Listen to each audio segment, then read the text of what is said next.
and outsmart your competitors. We love that. Hi, Jason. Welcome to the show. Hi, thanks very much for having me. Well, okay, so for our viewers and listeners who are waiting for their copies of your book to arrive, give us a big picture overview. What's the story? Yeah, sure. So my co-authors and I have been working in consulting for a long time, as you mentioned. Mm-hmm. And what we noticed was that there's a lot of headwinds as it comes to driving profitable growth sustainably. So a number of headwinds in terms of economic conditions, demographic shifts, technology, and of course, disruption in most industries, right? Yes. Huge disruption in retail or in financial services or across multiple industries. And so what we recognized was that the traditional playbook that many of these companies were using just wasn't having the same kind of results anymore. Yeah. And so what we tried to do was look at the sort of tried and true approaches to driving growth, but turbocharge them with digital capabilities and with big data analytics. And in some cases, get to a new way of, replacing some of those tried and true approaches altogether. But mostly taking the existing approaches and turbocharging them through big data analytics and digital, and in some cases, kind of rethinking those old approaches altogether. Okay, so let's talk about big data for a minute, because big data is clearly important, clearly offers a level of precision that's really necessary for business growth today. And yet it's super intimidating to a lot of people. So you say in the book, big data should be a part of the answer to profitable growth now and in the future, and it's important to understand its limitations too.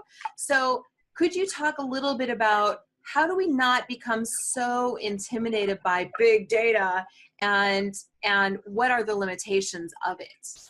Yeah, absolutely. It's a great question because it has become such a buzzword, and I apologize for using the buzzword. You have to, though, that we all know yeah. what you're talking about then. right, exactly. And so, one of the dangers is that people sort of think big data is going to be this magic wand or a panacea for all of the growth-related issues.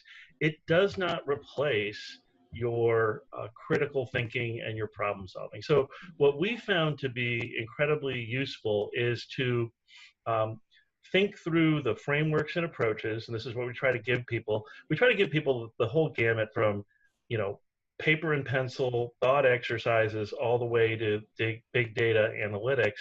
Yeah. But if you start with those kind of paper and pencil thinking through and creating the framework, now you can leverage big data to the extent that you can to test those hypotheses that you've created.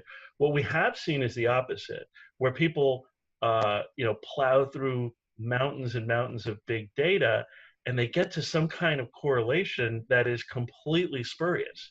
Right? Yes. They think they're seeing causality, but in fact they're not. And so they go down a rabbit hole of chasing something that's completely erroneous. So again, if you start from the critical thinking that that the humans are doing, not the machines, and think through and create the frameworks, now you can apply big data analytics to test your hypotheses and help you, as you said, get to finer and finer levels of precision or granularity.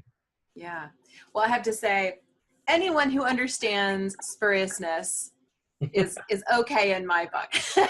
There's so many people who are like clueless about that, and it makes me crazy.